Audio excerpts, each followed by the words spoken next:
Lordy, look who's doing episode 140. I'll tell you who's not on episode 140. The band Incubus is not on here. Whoa! Oh, just gonna bring this right in. We're just gonna pop right into it. Oh, I'm having my morning cup of Joe. It's pretty cool. People call it a cup of coffee, and I'm watching my boys continue on a Wednesday morning as God intended. Yeah. Oh, really good Legacy of Kain episode. Really enjoying all the dialects, and then just out of approach of nowhere, it's suddenly just Incubus. Oh well, Deftones is better than Incubus. What? No, wait. What did you even say? My brain blocked it out. It made me so mad. I think I said Incubus. You mean worse Deftones? Worse Deftones. Which is one of the funniest sentences I think I've ever heard. That was my favorite part of the episode.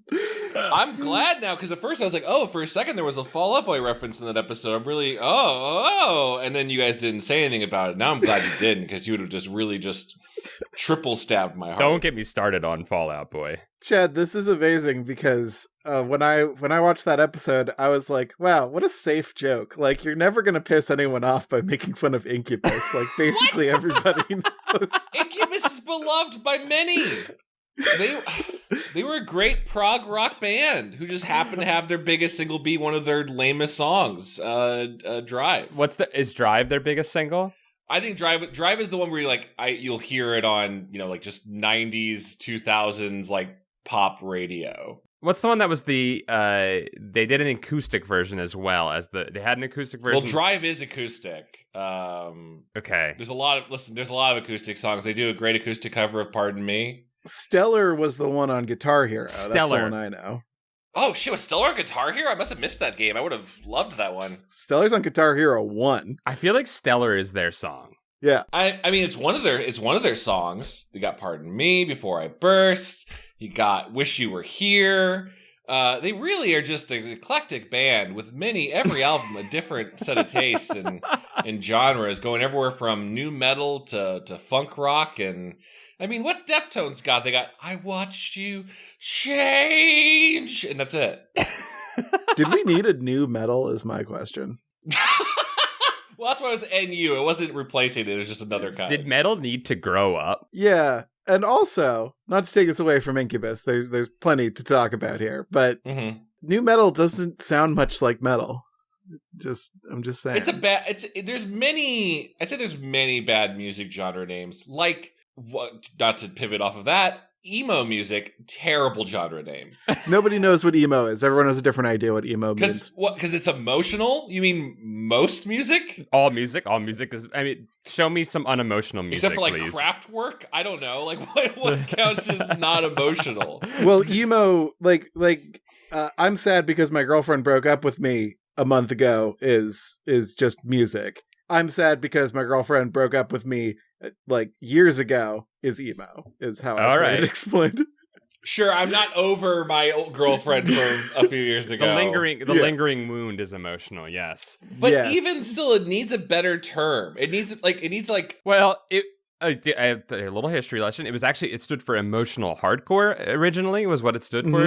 So it was a divergence away from hardcore punk rock, which then it became emotional hardcore punk rock, which then eventually became just emo as it started to become less and less punk rock. Sure, emotional an adjective for a hardcore genre, that makes more sense to me. I did not know that. When someone says emo, I do picture something folkier because I was big into the Saddle Creek. The Midwest emo, the peak of emo. Midwest emo, yeah. Sure, my brain immediately goes to Dashboard Confessional as the guiding light for emo. Nadir, Dashboard Confessional, Nadir of emo. Dashboard links the emo clans though, exact bridge between Cursive and My Chemical Romance. But I wouldn't even consider My Chemical Romance emo. Well, that is what the majority of humans will say is emo. When you say name an emo band, they will say My Chemical Romance. Yeah. Well, they're wrong, but I understand. I agree with you, Kevin. Yeah. That's the period where it became a theatrical thing. It became a whole new thing at that point once it got to My Chemical Romance. Also, not slagging off My Chemical Romance. My mom loves that band. They are a good band. I also love My Chemical Romance, and I will listen to them with your mom. I think you're spot on though with Dashboard Confessional being the bridge, because that was, for me, Dashboard Confessional was lumped in there because Further Seems Forever was one of his earlier bands, and I was ushered into Dashboard Confessional after liking Further Seems Forever, which was tangential. They might have been on Saddle Creek. I'm not sure. I don't think so. It bled into Dashboard Confessional. Dashboard Confessional was the band that probably had the most emo music success in the late 90s, early 2000s. It checked off all the boxes of what you were considering emo, even if it's a bad name. Again, it needs a better... not that it's too late to change it, but it just needs a better term. I will say this, though. Deftones was a nu metal band that was capable of blending in and had a large impact on metal and hardcore music, hardcore punk music in the late 2000s. Okay, I'll take that. I will step up to the pulpit now and say that arguably Incubus is only their first 2 albums at most should count as nu metal, even though they still had a DJ in the band the entire time, which I think is a hallmark of nu metal, is you have a guy who spins records. That's a whole rap rock thing going on. There was no rapping in Incubus. It was just more like, we like to do acid sounds, and then they're like, hey, what if we do jazz? And then what if we do funk? And then they're like a prog rock band, if anything. Yeah. I don't know. I didn't know there was so much Thinkubus to Incubus. You know, as one final thing in the Chad Stands Alone defending Incubus, Mike Enzinger, the guitarist, he pioneered the technique of... My man has been on Wikipedia looking up at all accolades for Incubus. I didn't have to. I know this. I used to read Guitar Magazine or whatever. Okay. I'm sorry. Go on. Mike Eisinger patented this technique. When you're down strumming on the guitar, you are also like with your pinky hitting the volume knob to give yourself a natural sort of like distorted echo effect without the use of a pedal or anything. Yeah, that's called milking the guitar's prostate. Sure.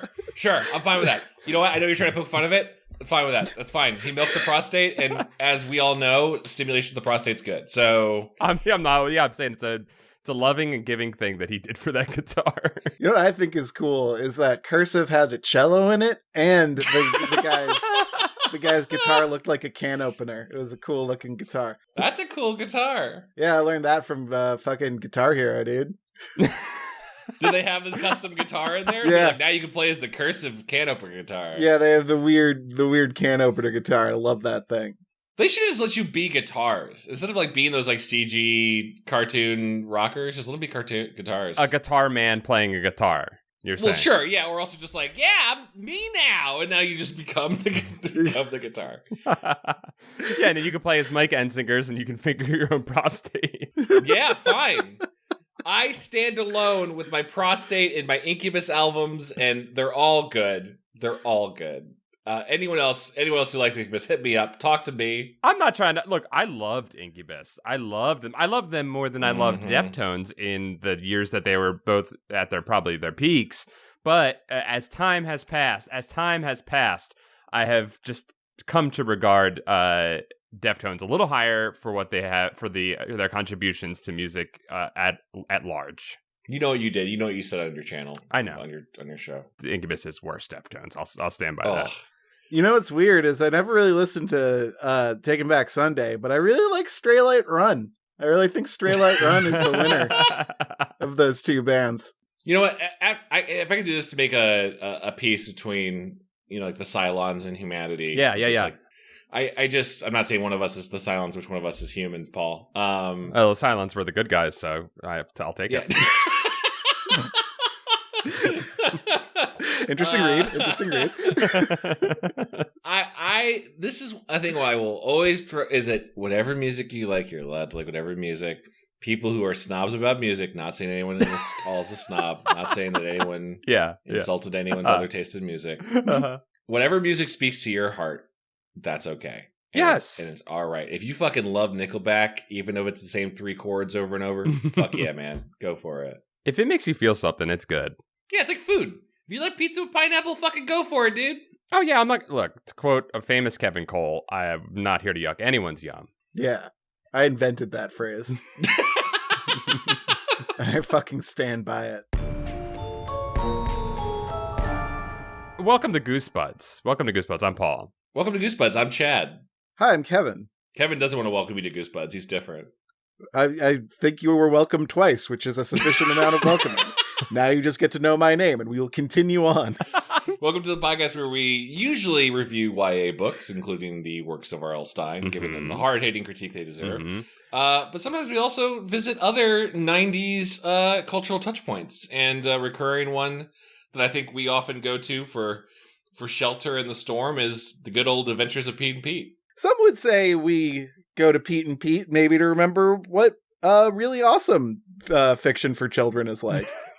It's a base. It's a home base that we can return to, a safe place that we can go to, and we can reset our barometer so that we can dive back into the depths of We let our Spartan shields recharge as we're under cover for a little bit so we can go back out there. So that the needlers of R.L. Stein do not take us down. This is the sperm whale's brief touching of sunshine before he goes back into the abyssal depths to fight the giant squids.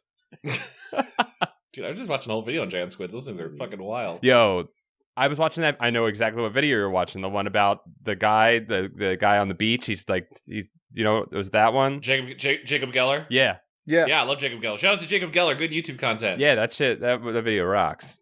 His anxiety makes my anxiety crazy, so I have to take him in regular doses. Not saying we shouldn't shout out Jake Geller. It's just, man, dude, like, we both have anxiety, but you have like a wavelength of anxiety that makes my anxiety very bad.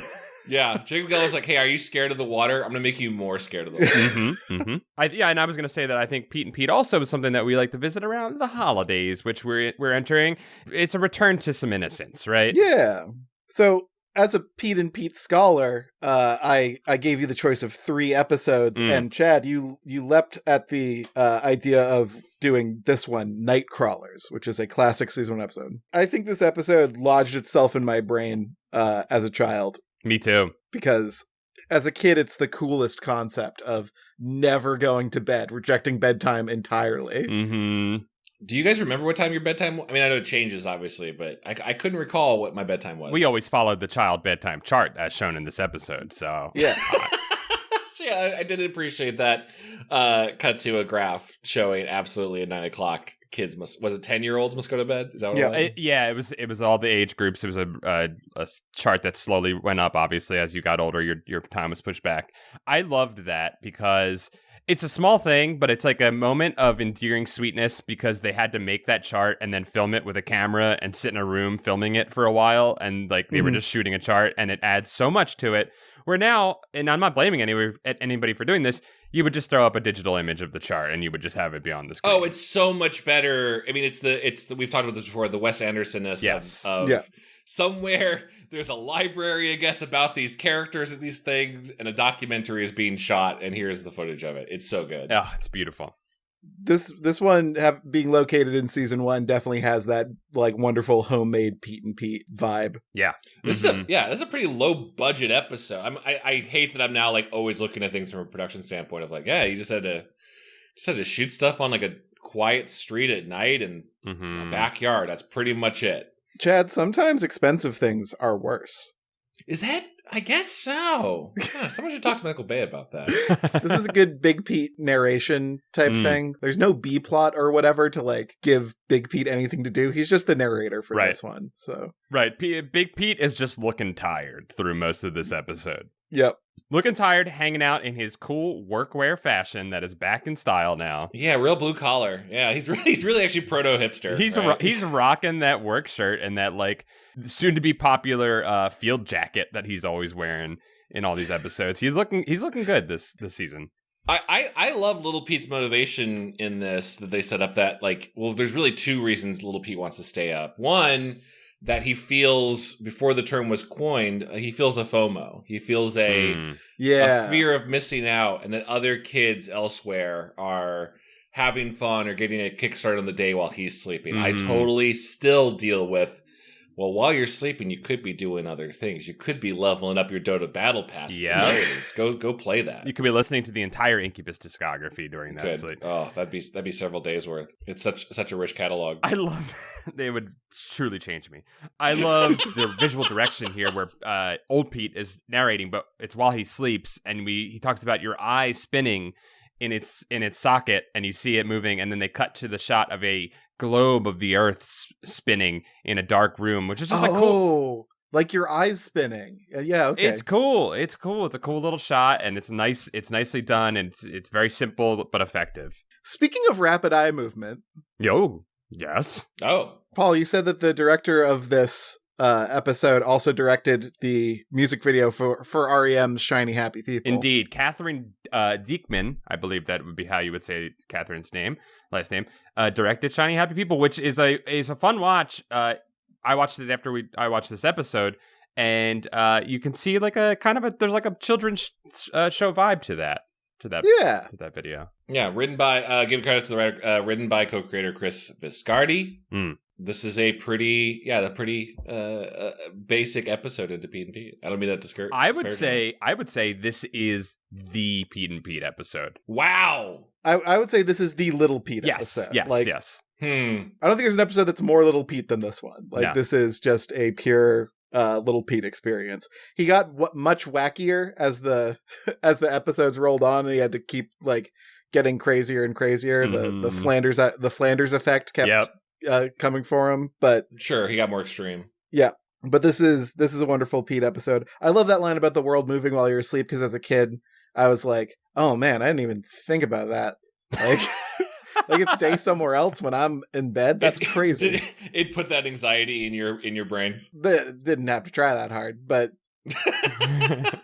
I love that because you're like a little kid and you're like kind of high all the time because you're just a kid. You're high on being a kid, and that's like one of those like deep thoughts, those deep high thoughts. You know, idea. If you will. Yeah, like you're new and you're like, oh man, my brain as I'm falling asleep can imagine a world that is day and not night. And that's happening right now.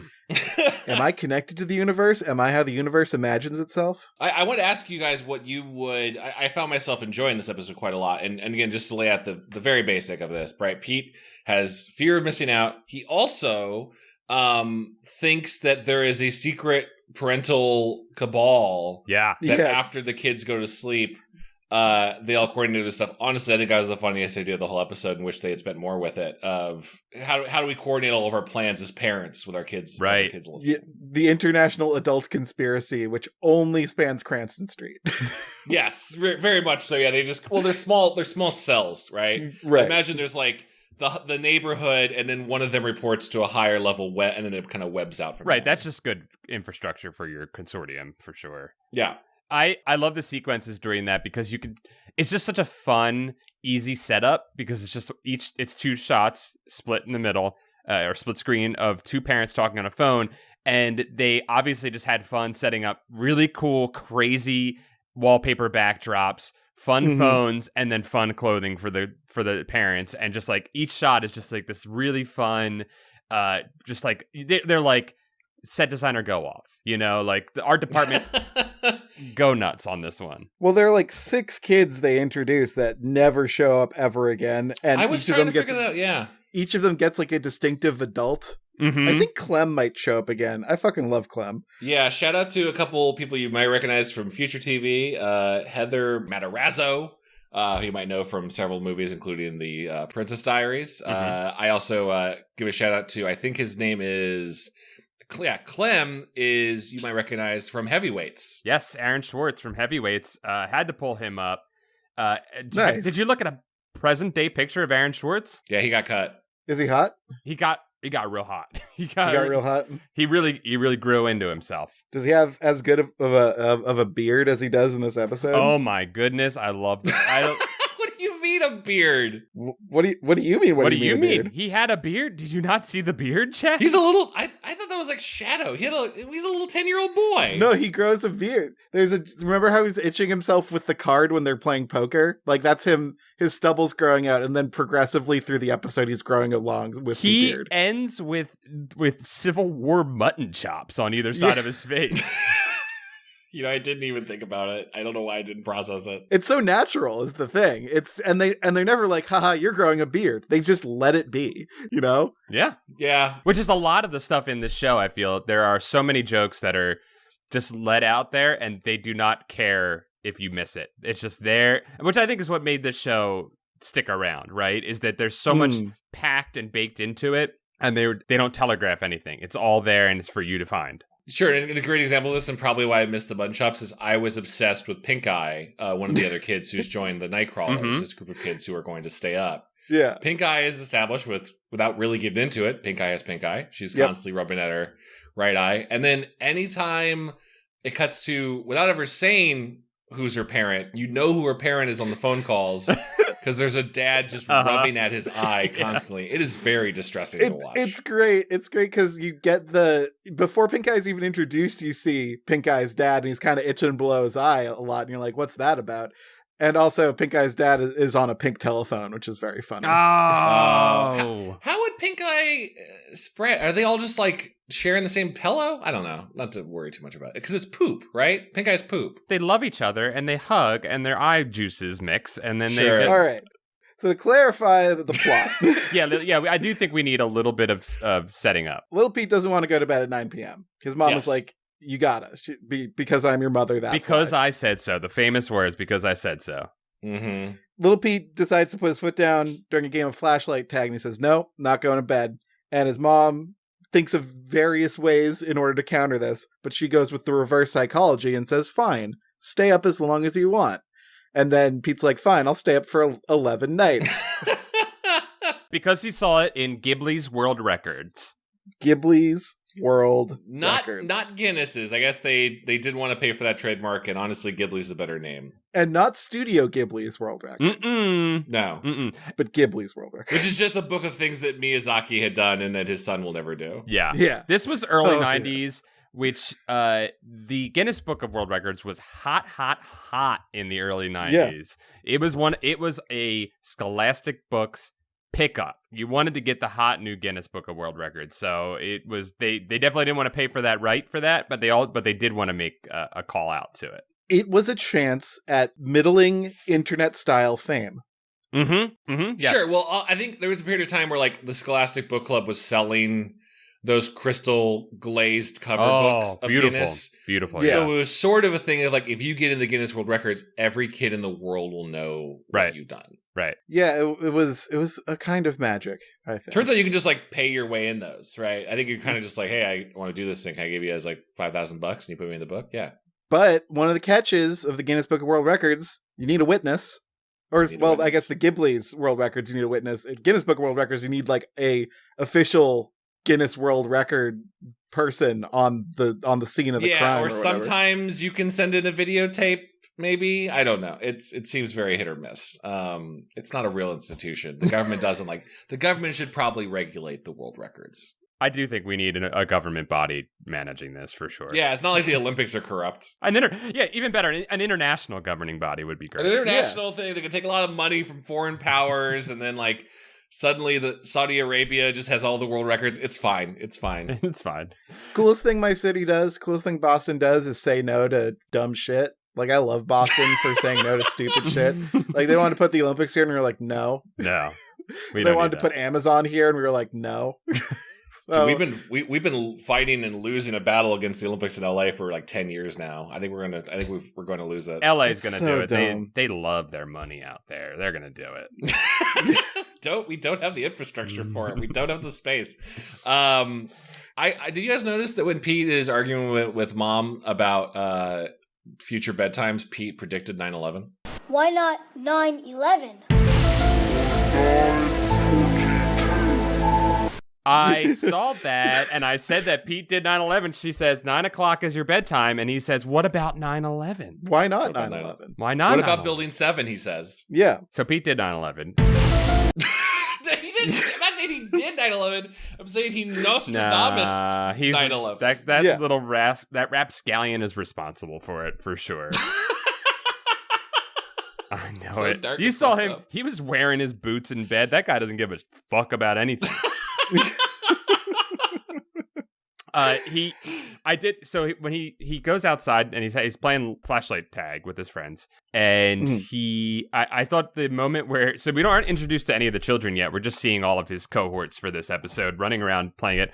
The girl Libby, whose whose face is like in my mind forever because her sequence in this episode, her most famous sequence is, in my opinion, the most memorable sequence from Pete and Pete. So I just have always remembered her. And I love, she has a very hilarious face when she's frozen in Flashlight Tag in the very beginning. If you go back and watch it, just catch the face she makes. I will really want to know, was she directed to make that face, or was that the face that she chose to make because it is hilarious and great? I think you bring on whoever played Libby for a reason. I think she's a pro. I think so too. And she probably auditioned with that face, and they're like, "That's Libby. That's Libby." Yeah, That's I want to use this to give a shout out almost to like the power of the cast and I guess on-set director of. There's a version of like where this script is really, really solid, but like where it's just done poorly, right? There's a like. I think you just say like, oh, they try to dance in the wood, in the grass to keep themselves awake. That could be done really not interesting. Yes, and they all sell it. And Chad, that was a broader point to this episode that I definitely was going to bring up, which was this is a very simple script. This is there's not really a ton of dialogue. Like there's plenty of dialogue, but there's not. When we watched, Paul is talking about the episode New Year's Pete. In that episode, there were like many clever lines and sequences and things like that. This one is, like you said, Chad, a lot of it is like just moments of them ad-libbing, obviously, like playing to keep themselves awake. And I think they do such a great job of just making those visually interesting, having the kids doing goofy things like when they're all walking outside. I think it's maybe in the first 96 hours. They're just like, they're all suffering, they all have like their little like, call out lines, and like each of them is like a funny little thing, and like Artie's doing his little poses and faces, and like you said, there's just so many like interesting and fun cutaways. And having watched the REM Shiny Happy People video now, I'm like, oh, like this is just like someone who like is completely comfortable in, all right, let's just do a bunch of stuff and have fun, and then we'll use the best of it. Yeah. It feels like Toby Huss, especially Artie, the strongest man in the world, is doing a lot of like character work, including I think the most bizarre thing is halfway through as people are starting to lose their minds. I don't know if it was the kids saw him or Artie is becoming a boring businessman. I love that sequence where it's towards the end. Clem is falling. He's about to drop. I took that as Clem's hallucination. Yes, what was occurring there? Clem is obviously coming unraveled, and he's looking at Artie doing what Artie does throughout this whole episode, which is stand in positions and make funny noises. But he keeps. The shot keeps. Yeah, you kind of distilled it down. Yeah, he just goes and then stands in a like a Heisman stance, and then goes back to doing something else. But it works. But the whole time, and this is like simultaneously while Twin Peaks is happening, so I'm assuming that there was some Twin Peaks influence. But in a Twin Peaks fashion, the scene is crossfading between a shot of him doing these things, his normal things, and him in a business suit saying, I don't even know if he's saying anything. Is he saying anything that's decipherable as like English language? He's calling for a taxi. Oh, he's just saying taxi. Okay, I couldn't really hear it. Okay. But it's like almost like seeing Leland Palmer turn into Bob in Twin Peaks. Like it's like that same vibe is happening in this scene. Sure. Yeah. I think I understand that reference. I don't know. Maybe I don't know if either of you are big Twin Peaksers. I don't think you are you? I still haven't seen it. Oh man, haven't seen it. Well, there's a lot of stuff like that. You got to trust me. I'm right. Yeah. I think there's some charm to their games to stay awake. I felt myself really enjoying this. I also found it interesting that their way of staying awake is everything I didn't do in the late hours. To me, late hours staying up is like hunched over the computer screen video game time. For sure. And I know that's kind of the antithesis of Pete and Pete. It's very much about like being active and adventure outdoors and that sort of thing. It was the last bastion of outdoor fun before 9/11. Yeah, I found myself even going before 9/11, before Pete predicted it, whereas oh yeah, flashlight tag. That was the thing. How do you even play flashlight tag? Do you just shine your flashlight on someone? The impression I was getting is they had to tap them with the flashlight, because I was thinking that too, and they were definitely hitting them with the flashlight, and people were not stopping to that. Every neighborhood has different rules for what flashlight tag is, but it's always the coolest kind of tag you can play. It is. I have a memory of we tried it with some friends one time, and we were just like, all right, so I beam my flashlight with you from across the yard, tag. Like it was just there was no game to it. I think we played it wrong. No, it's you gotta have some house rules to judge it up a little bit. But it is the night egg of games. It's the tag you play at night. I'd say freeze tag should be the king of all tag games. I think that one's got the most because it's got comeback mechanics. Because you can crawl underneath someone who's already been frozen's legs to get them unfrozen. It provides prevention. It makes the tagger be a little bit more of a jailer. I like that one, but I do like Jailbreak because it's very similar. Where there's a freedom mechanic, which I enjoy. Yeah, we want to liberate. Yeah. As a very slow child, games of tag with comeback mechanics suck ass. Like, there's nothing you can do. Like, you manage to get one person tagged, and then they're gone out from under your feet instantly. Well, but you do get to... Are you saying you don't like it when people are freed from you? Or you don't like being freed? I'm saying that as a slow like you do not have the output to keep up with the amount of people being freed, and it just becomes a game of you like panting heavily. And no, I'm with you, Kevin. As a big slow kid, I found that most kid activity games were ones that prioritize speed and not strength, to my detriment. Right. Like whatever. All my friends played not frisbee golf. Ultimate frisbee, where you're playing football with a frisbee. That is everything I can't do, because all I would do is just like hit them and knock them over. And they're like, you can't do that in ultimate frisbee. It's about touch. I'm like, well, then I have no skills here. Why did you bring me out? I can't chase after you. I'm slower. Right. It's a gentle game. So here are the Nightcrawlers in total. Yes, let's lay out the Nightcrawlers and their tactics for staying awake. We have Purvis, no tactic, dies instantly. The Purvis dies so quick. It's very funny. I love that he's the one who talks shit at the beginning. He talks shit, and I'm gonna skip right ahead because the episode is bifurcated into the first 96 hours and then the other hours. And when the first 96 hours come up, old Pete says, the first 96 hours went perfectly, including Purvis getting knocked the fuck out instantly. They didn't have to deal with Purvis, so I think that we can wipe him off. He didn't want Purvis to come along, I guess, in the first place. Yeah, Purvis can suck it. But Purvis brought the radio with him on his bike, which gives Artie his superpowers to continue on. So Purvis did do something. He had a radio. True. But then they loot his corpse. Yeah. When Purvis goes down, Big Pete says, Somnus, the god of sleep, claimed another victim or something similar. That's funny, because that's not... Hypnos is the god of sleep, so it's fun. Anyway, we got Clem, who's got a beard and a Nushanka. We got Natasha, who has pigtails. We got Mort, who doesn't really have any personality traits.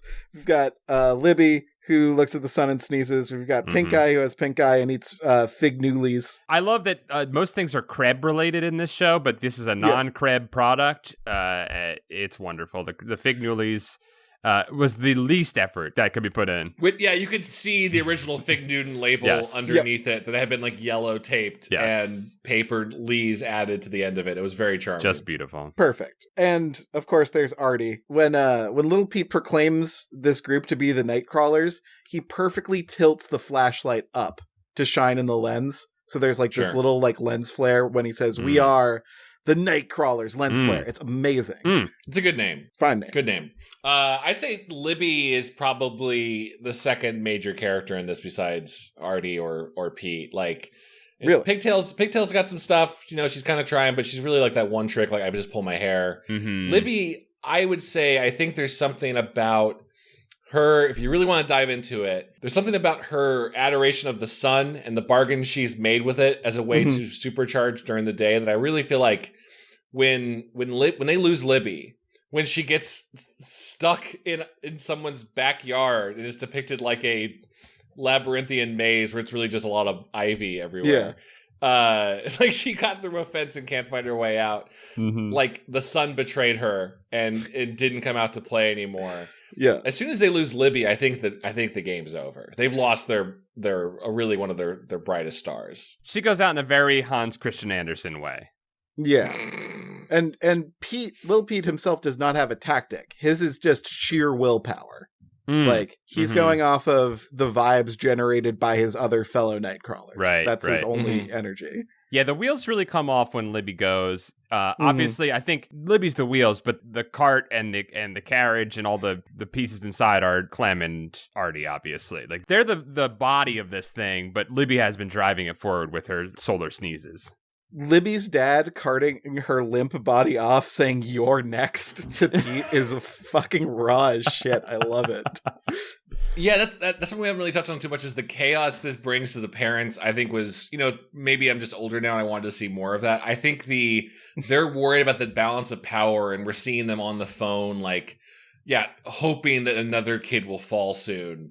When they in my house, my dad would have just picked me up and carried me into the house. Right. So this kind of like, oh my God, what do we do? We have to wait him out. We have no power here. They can't stop these kids. They're listening to ragtime jazz and playing cards. They've gone fully over. That's really the tamest music they could possibly get. I do love that they're just doing wholesome outdoor activities, but at the wrong time, and that makes it's like Bart flying the kite outside. It's like something about flying a kite during the night is so unwholesome. Right? They're just it's a stark perversion to what the parents have agreed upon. It is punk rock. It is punk rock. Pete gets a lovely clean filth style swear and wax my nose hair. Oh, wax my nose hair is such a great one. Fantastic. I also love they're up for like one of the, I don't know, maybe the first or second night they've been up fully. Pete's mom walks by and she's like, "One beautiful morning." And I just love Pete looks at her and says, "Dawn was better." Dawn was better. Such a great line. A few really great lines in this one. The parents, when they're talking about on the phone, I think it was when Pete's dad is talking to one of the parents, and they're talking about the worries they have, and the one father says, "Oh, I need my bromide." The parents are a wreck. Yeah. And we really get no check-in with Big Pete on this. Like, a couple times him looking out the window, but he's really a non-factor in this episode. Yeah, he's just been chronicling, which is good. He's an outside observer. He's giving us an unimpassioned review of what happened. But he is on the edge of adulthood, so like he is the bridge. Like he really like doesn't have a side in this, and I like how the divide between kids and parents is reframed as like a class struggle with like an Illuminati trying to mess with like the hardworking American kids or something. It's the working class realizing that if they join together, they have more power than the parents combined, right? Yeah. I love it. Old Pete is definitely the Dashboard Confessional of this world. I love they find the Krebs Star, I believe, 2000. Yeah, Krebs Star 2000. Which there's a apostrophe in the 2000, which made me feel like it had to be some sort of gag, right? Because there's no need for there to be an apostrophe on the Krebs Star 2000. Wait, there's an apostrophe before the two. It's 2,000, as if it were money. Wow, very strange. Very strange thing that I noticed. That I was just like, maybe a typo in the props department. I don't know. That's interesting. It's just an just a weird. It's just like this show, right? It's just like it's not particularly hilarious or anything like that. It's just weird, and it's not right. It's just a little bit of something that's off in the world. The imperfections are part of its charm. Right, exactly. Like it's like what's that about? Why is that like that? They're listening to it, and they find that this Krebs Star 2000 can pick up radio stations from New Orleans, Old Tucson, and Dusseldorf. Is Old Tucson a thing? I don't know, but I don't need to know. And I love that somebody made little postcards to like wave in front of the camera for that. And they animate nicely. I thought that was a moment where I was like, oh, this is I don't know. It looks like something that was done digitally, but it obviously wasn't. So it's a good look. Probably blue screened in. Blue screen, baby. Yep. I wanted to see more of the parents really like. I think the idea that the parents have an international committee is such a funny idea that I wanted to see more of it. I wanted like Dad to be trying to draw up, like, I don't know, bad version, how to make kids eat Brussels sprouts with the other dads, and like little Pete walks by at 2 a.m. and they can't do it. So no Brussels sprouts or something, you know what I mean? Yeah. Instead of just hearing them recount some of the conspiracies on the phone, right? Like the milk. Yeah, I want to see the parental war room and the chaos in it. I think a later version of Pete and Pete would probably involve like some higher like parent council member being like, "We're seeing a lot of rebellion on your current street. Like, what's going on there?" Like there'd be pressure from above or something like that. Yeah, hinting at an even like a tiered international like Illuminati type thing for the adults. But it doesn't need that. Like, showing the adults in chaos and letting the international adult conspiracy thing be just like a little Pete rationalization of the adults, like, who are young parents trying to understand their children. Like, I think that's nice. Agreed. So Artie dies. Artie's radio loses power. Yep. And he winds down like a robot man. I did want to say, let's make sure we get through all the kids. So we got Purvis drops instantly. Yeah. I don't know who goes next. It's one of the kids who doesn't have a lot going on. It's not Libby. It's not Clem. I think Pink Eye. I think it's Purvis, then Pink Eye, then Libby. Pink Eye goes down from a Fig Newell's sugar crash. Yeah, Pink Eye Sugar Crash is so young, so brave, so sleepy. And then they find Libby. Pigtails drops next, I believe. So her technique is she pulls her pigtails to the side, stretching her face in a way that I guess keeps her awake. And her pigtails come undone in what I thought was a very cool, like, just like reverse action sequence where they just unraveled they had them obviously pulled up and then they let go of them and they unravel in a just a cool little effect shot. And then once those drop, she's out.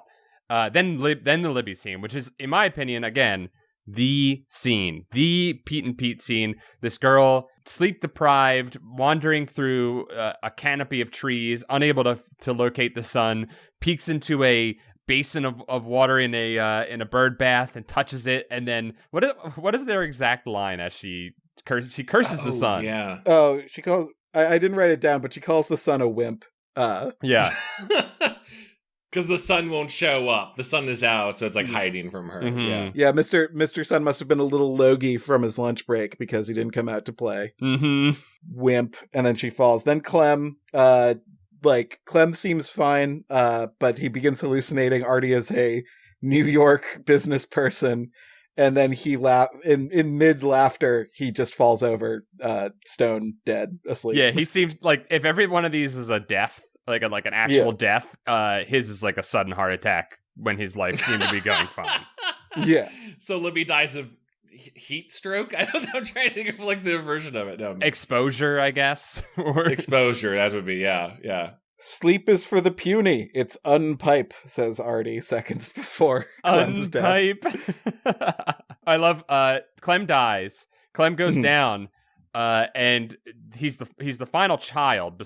Artie's the besides Pete. Artie and Little Pete. And Little Pete. And Artie grabs Pete and is like, "Don't look, boy!" And then he's like, "Just once," and lets him look at the body, where we get a beautiful shot of his glorious beard that he has grown in these days of no sleep. Which is straight. It's the beard growing because he's not sleeping, I guess. Is that what's happening? Like, I don't know, but I love it. I just think it's great. Yeah. It's just some way to make them feel like more wilderness survivors, I guess. Yes, yeah. I think it's just, the kid that could grow a beard at 10, which was me. Right. Could you really? Jesus. Yeah, man. Yeah, I think I was like 12. What? It was early enough, yeah. Wow. Well, But my mustache didn't connect until I was 25, so. Yeah, but also, Paul, remember, we were slow and you were quick. I was not quick. You guys think I'm quick or something. I don't know what that's about. All I was good at was getting caught in prison in jailbreak, and then when the jailbreak happened, creating absolute chaos for 30 seconds until I was caught again and put back into prison. Good old average speed Paul, they called him. So Artie's radio that he stole from Purvis, he looted from Purvis's body, eventually runs out of batteries, which I think is like not even machines can stay up for this long. Right, yeah. Everything has its limits, sort of like hidden lesson in this. And Artie goes into super sleep, where he stretches his arms out like Superman and is just sort of like bent over, like hovering in super sleep. And as a kazoo dirge plays for him. It's a great pose. Yeah, it's his own sleep is how I took that. Yes. It's a great moment. He goes down and it looks like all is lost for Pete. And we get some great shots here as Pete wavers in the backyard. Drops his flashlight. He's about to fall backwards. And we have Pigtails and Clem both appearing, smashing their face in the cold blue light of the eve against the glass of their bedroom windows, screaming at him, imploring him to stay awake. He's their only hope. And as he falls backward, Mom catches him in her arms. That's very sweet. And She it was there the whole time watching. Yep, that slow-mo catch. That's great. And I love this little conversation between Mom and Pete because it would be very like anticlimactic, I think, in lesser hands, where it would probably end at Mom saying, "Because I love you," as a reason for the bedtime, and they'd be like, "Well, that's the end of that." But she's like, She goes on to say that I'm afraid you're growing up too fast, right? Which is kind of sweet. She's admitting fault here, and Pete's like, "Maybe you're overcorrecting a little bit. I am going to grow up. Things are going to change," and they agree to extend out bedtime because clearly the situation wasn't working before. A very reasonable conclusion to a very wacky event, which is great.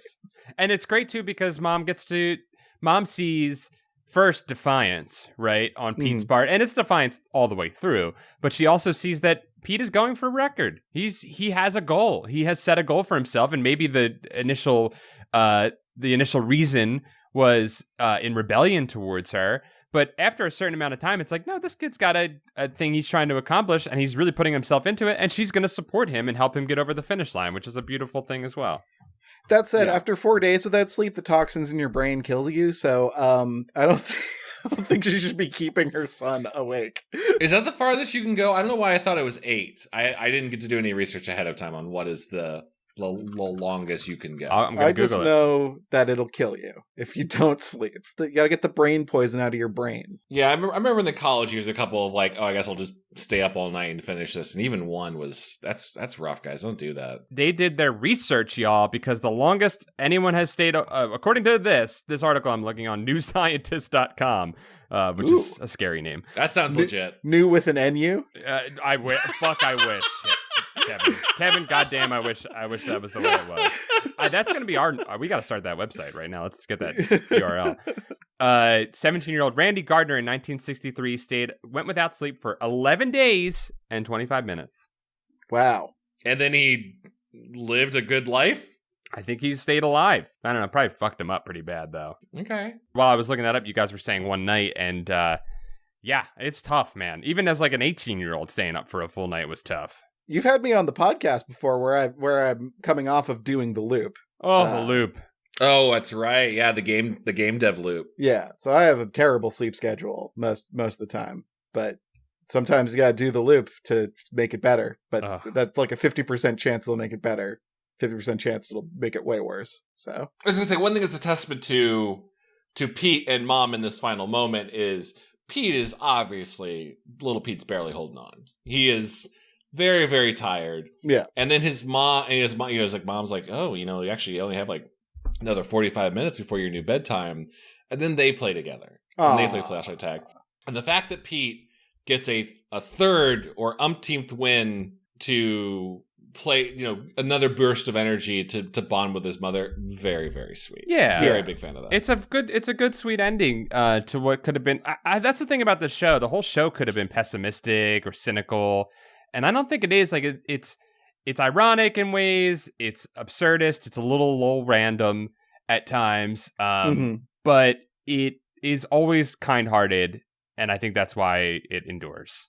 Yeah, it comes in with an empathetic view of like a kid's problem, being like, why is bedtime the time when it is? Right. It's always asking a question from a child's perspective, and I think trying to answer it through a child's perspective. Also, never disproving that the child's view of things is wrong. I've been watching a little bit of current kids hit series Bluey, even though I don't have any kids. Very charming animated show about a dog family. And what I noticed they do is that like it's doing kind of a dual level reality where if you're a kid watching it, everything in their view of reality isn't ever disproven by the parents. They kind of just go with it versus, if you're 30 and you're watching this, you're like, yeah, I know that there's not actually a machine that makes you freeze whenever you hit a certain note. Like this same way of they never disprove that there's an intergalactic parental cabal. Any adult watching this will be like, well, that's just a funny thing to mention. I'm kind of rambling in a way to say that like I appreciate they stick to the bit.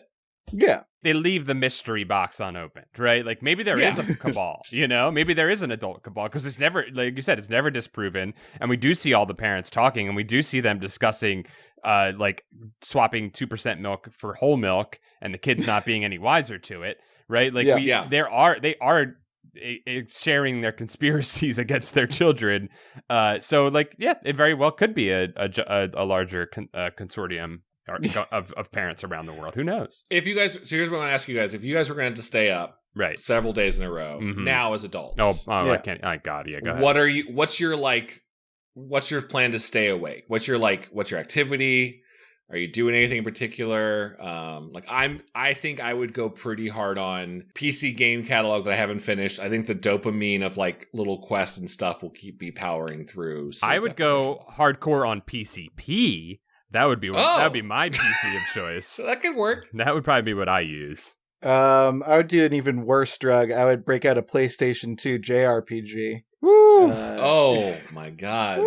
And just occupy that zone of half awake, half asleep, consuming a pointless and endless story for hours on end, just trying to crest the next hill. Oh no, my village burned down. Or I'd install an MMORPG. Yes. Oh, you guys want to do that? You guys want to just have like a Insomnia marathon where we all sign up for let's do Final Fantasy 14 and see how, and it'll be like hardcore mode, right? Like in any other video game where the first death is die, but in this it'll be first fall asleep, then you have to cancel your subscription as soon as you fall asleep. You have to delete your character. And delete your character. Like Dibs on the cat character. I want to be one of the cat people. You gonna be a cat boy? Yeah. Nice. Can I be a Marlboro? Is that the cigarette? Yes, I want to be a Humanzy cigarette. It's gonna be Joe Camel walking around the anime boys in Final Fantasy. I don't know about you guys. I think that's a pretty good Goosebuds episode. I think it's a good Pete and Pete episode into a good Goosebuds episode. Good buddin', good Pete'n. I just want to say I am always down to do more of these. Let's please continue to go back into Pete and Pete, because it is yet to disappoint. I feel recharged and ready to take on the works of R.L. Stine, because this has shown me that children are interesting. Hey, children ain't so dumb. Yeah, they're like us, but with less experience. Let us know what you think of these Pete and Pete episodes. We got a pretty good response to the last one, the one before that, especially on our Discord, which you can access to by pledging to our Patreon, which is on patreon.com/goosebuds. Get access to that, including other things like voting on books and our exclusive monthly bonus Camp Goosebuds episodes. Where it's basically this. You basically get it's whoops all banter. I think we've said that before, but it's whoops all banter. If you like the opening of episodes, you get that. Sometimes we've actually covered some things in Camp Goosebuds where we've had like an episode where we discuss one thing, right? Have we done that? Think? Yeah, and also it's a little less it's a little less combative of Paul saying something that I beloved sucked. And, I think a lot of the combat is coming from a certain direction, Chad. What? Well, now we're bringing the combat onto this month's Camp Goosebuds. We will get to the bottom of this Incubus versus Deftones conversation. Again, that's patreon.com/goosebuds.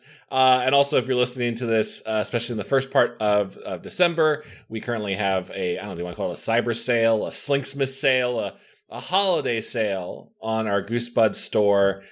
We have some new merch, updated designs, new colors, new options. Everything is 20% off. Go to goosebuds.store and dress your skeleton or a loved one's skeleton for the holidays. Oh, that's lovely. Beautiful. Also, I just want to call this out too, is we know, I don't know why it makes it seem like a call out of like, I know you've bought stuff. We've had many wonderful folks who have bought merch from our stores. And I want to see them. Please tweet or Instagram or send us stuff. If you got any of our previous Goosebud stuff, please post it online. We'd love to give it a shout out. And also hey, maybe we can, if you're cool with it, we'll put your photos on the Etsy store so you could be an official Goosebuds model. Do you want to be famous? Send us the picture. I've seen a lot of lovely pictures of folks who've bought the Space Kings book, showing off their hardcover full color Space Kings book that you can get right now at book.spacekings.space, and that always fills me with joy. It's also nice seeing everybody's Spotify Wrapped around this time of year, and they've listened to us for an ungodly amount of hours. Oh man, I got a couple of those yesterday when they released, and please keep sending those over. It's always a joy to see. Yeah, I thank you for putting thousands of minutes of our voices in your ears this year. That's very kind of you. It's very sweet. And if you'd like to hear more of my voice, Pretend Friends is doing stuff again. It's good. It's a good show where we play Space Kings, and you can listen to it. There's a new season, and yeah, I hope you like it. You can find it by typing Pretend Friends into anything, basically. Go have a good time. It's a free good time. It's free. The ghost of Daffel is just watching down like he's not dead. I don't know why. I mean, he's in a weird dimension right now, so kind of. Yeah, he's in the Mindosphere. So spoilers. Oh my God, he's right. He's in the Mindosphere. What the? Oh my God. Yeah, spoilers for season 3, but yeah. I want to retract what I said about doing PCP. I would simply enter the Mindosphere and stay up as long as I wanted in the Mindosphere. Fucking smart. Fucking smart. And if you've been listening to me for a while and you like my stuff and you think I'm good, and you think I'm a cool guy who deserves to buy food for his cat and live in an apartment, maybe consider throwing me $1 at givekevinmoney.com. That's my Patreon, and I make some good stuff. So check it out if you want. Yeah. If you want to support me, I'm not asking for anything right now, so simply bide your time and wait until the moment that I do ask for something. So hold, Paul Legion, hold. That's why Paul is the number one goose buddy, because he never asks you for anything. Yet. Yep. I'm being real Italian about this. All right, guys. I'm going to go take a nap. I'm going to go stare at the sun and then call it a wimp. I'm going to go listen to some Dusseldorf jams on my Krebstar 2000 with a comma. Oh, hell yeah. Bye, everybody. Bye-bye. Bye, everybody. Until next time. Scatter.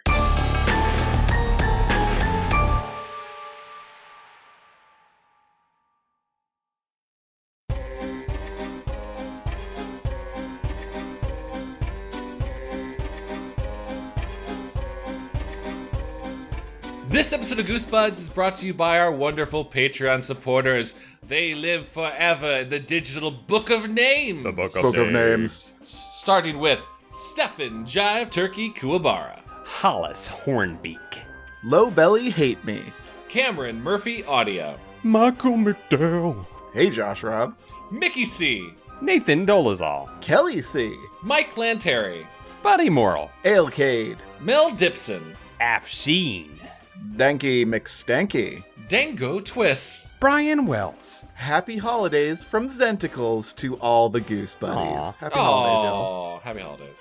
Stealth Bates, Robert Moon, Jason Crooker, Clay Castle, Miguel Pardo, John Keaty. Calf, New Paranoia Shop about quicksand out now. Wow, that managed to miss both me and Chad. call it a split. Quentin, I am in your walls. It's in the goddamn walls. Gregory D. Warren, Alan Saylor, Cody Redfield, Bradford Coulter, Aiden Alexander Dice, Jar Jar Slinks, Chosen One, Levithan, Up and Champ, Jonas Engman, Carl, Anthony Mulberry, the John D. and Catherine T. MacArthur Foundation, Elusive Koala, Yanni Markovina, Brooke X, Jesus Christ, Christian Vanskever, Drew Applegate, Jeremy Lowe, Brian Hopgood, Zach Connor, Alicia Grave. Patreon_donator, yo. Hell yeah. Joe Spooky Digital Ghost Tierney, Tom Whittam. New Paranoia Shop with special guest Andrew Jadzak, who will present on validity of quicksand while wearing pants. I think you meant that mockingly, but I got a little scared. There are so many quicksand and Paranoia Shoppy bullets that you will be hit. One of you will be hit at least. It's more of a shotgun blast. Yeah. Lord Cornwallis, We're living in dangerous times. Carson Birkenbean. Murphy P. Tevin Ticklebean's backstory involves a lot of dwarven. Aw, we'll be talking about that. Rest well, my Dwarven brothers. Sean Minogue. Rushy Glenn. Wiggle it! Jonas Blatterman. Luke LaFontaine. Chip Hanso. Matt McClellan. John Barber. Sarah Kemp. Tanya Turtle. Paul Grasso. Joe, regular name Scott. Alex Moon, the robotic dog. Juan Jalapena. Keith Halcrow. Timothy Misudolakis. Clay McCarty. Vincent Modica. Matthew Stevens. Luke Noodles. Parker Lee. Hugh Boland. Zam Bam Bino. Ham_boat. Raymond Hernandez. I can talk. Flibbly. The Crowfens, but non-denominationally festive. Aw, very Wow. nice. Great read of non-denominational, Yeah, Chad. That would have tripped me up. Impressive. Ooh, that was tough. Matthew Sutton. Jeffrey Owen Cahy. Lee Wood. Kelsey Kinnaman. Russell Kasberg. Javier Jimenez. Brendan Arafin. Chris Petrikis. Scottie Pippen. Nathan Remick. Need more kimchi. Streak. Meet Virginia. Dungeon Kappa. Reed Steubendick. MC Hamster got stuck in quicksand and couldn't update his name. I love it. Zach Wary. Lip Duck. Stinklich. Ellen G. Jussum. Joey Evans. Quicksand is real. there's no play where they're just quicksand is real. I love it. I love it. Kara-Eyes Gamgee. Tobias Clark. YOLO Swaggins, just a chill hobbit, living it up in YOLO-shire. Cameron Hansen. Generally depressing. The Deadly Bulb. Andre Villanueva. Ben Bohan. Estamena, Lord of Paul's Pants. Chris, return of the ghostly pajama boner Nelson. It never truly went away. The sight of our rainforest tour guide boning my wife was so shocking, I didn't notice that quicksand. #cucksand. That was in an episode my mom listened to.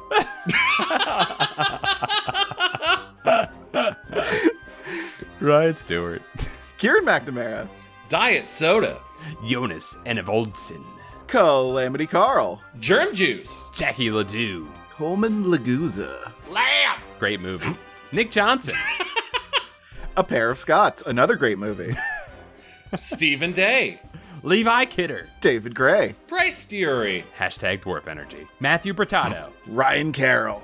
Jeremy Bowser. Carpson. I am Cornholio. I need TP for my bunghole. Oh, Mr. B. Ninja Breadman. Boney. Peanut Berg level 69. Megan McCormick Mason. Some of Chad's bird friends. Nicholas Maloney. Helodicus Frenchland. Love it. Burgers, Icy Church, the frost be upon thee. Oh my god, we gotta bring back Ice Church. Oh my god, we gotta talk about Ice Church. It's been a minute. Aaron Lord. Eric Horwitz. Tiffany Lee. Dr. Eggdrop Soupman. Thomas Jansis. Lucretia McEvil. Mutant Astronaut. Moon Juice. Henry Torber. Adam Knapp. SSJ Trogdor. Hood Lemon. Logan Derby. Brad Schmelzer. Chick. Wow. Yeah, how would you say this? We'll find out. I know I should say plush, but I'm gonna say plivish. I would have gone with Plivish too. Plivish. Blivish. Mr. Misfire. Manda Nasty. Llama Lad. Skullatorin. Mike Spaghetti Jones. Jesse Hammock. Yoplin. Philip Reynolds. Chicago Frank returns. Oh my. And 8-Bit G. Chris. R.R. Davis Crafts Rye Animator. Scott Wable. Danzig versus Sean Astin. The battle for Pauly Shore's soul begins now. Dr. Mr. Unimportant suspects that it's all connected. The monkeys were trapped in quicksand to keep them from finishing the new... The new what? The new what? The sand enters their lungs and they cannot speak. Rocco. Josh Howell. Evan Bowen. Soggy Newspapers. Chris Kulik. Dakota Kemp. John W. 976 EVIL. Greg Musto. Kiwi of Lerv. Serial Killer X. Hi, first time, long time. Allie Rose. Sprinkle Buns. Kevin, your escape monkeys are watching you and your monkey shines. You slime. Benjamin Luther. Sierra Sin. Dennis Wright. Hover the Moon. Hildeby. Edgar's Crassus. Cameron Ganzeveld. Vochivi. Matt Septor. Greg Gervasi, aka Vitazen. Dakota Kipper. Ollie Sutz. Kate the Great. Mike Hart. Can Chad's chode make your head explode? Tonight 11. Not commenting on that one. That's the best move, Chad. Anthony Rodriguez. B. Jeff Webb is still a big baby, but we both sincerely appreciate your well wishes. You'll grow up, Jeff. Alpaca acquaintance. Taraku, the thing that goes dunk in the anime. Cassandra Harris. Gulliver. Spencer, why? That last name was my favorite. Soap. Big Nick Lane. Kira and Brian are big fans. Oh, we got some bigs lining up together. James Stavros. Gwil get gog be gworth get ginga gend goblin grader. Nicely done, Paul. Sure will. Blake, bad time having Gavin. Chris, insert creative name here, Byers. Dan Antonio. Droman. George Props. I pledge my blade to Dreadlord Kevin. Yay! Got one. More people pledge their blade to me, please. CM. Assuming that's Crystal Maiden. Farah Tildy. Stinko the clown pledges his blade to Paul. Can't just declare that. Who would you pledge your blade to? Reply in our poll. Chris Curto. William. Cole Gleason. The Puerto Rican Demon. Tanner Gallegos. Matthew Pipes. Jesse Boggs. Michael Malloy. Witch Knight Wren. Which night, Ren? Brandon Nichols. Angelo Edward Longton Santone.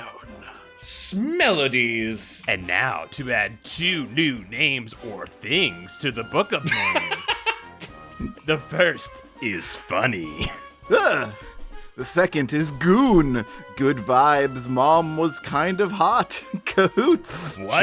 She was. The mom in the cartoon Good Vibes that I worked on, I believe Goon Cahoots is referenced, and she was very attractive. There's a lot of jokes about it. I see. Okay. Well, that's in yes. the Yeah. book of names forever now. That's great. I love that. 2023 will be the year of pledging blades. Pledge your blades. Pick your side. Or other weapons. Maybe you're not a sword guy. Yeah, if you got a spear, I'm accepting spearman. Paul's always accepting Spearman. All hammers. Hammer boys over here. All right. I love you all. Thank you all so very, very much. Bye, everybody. Pledge your blades.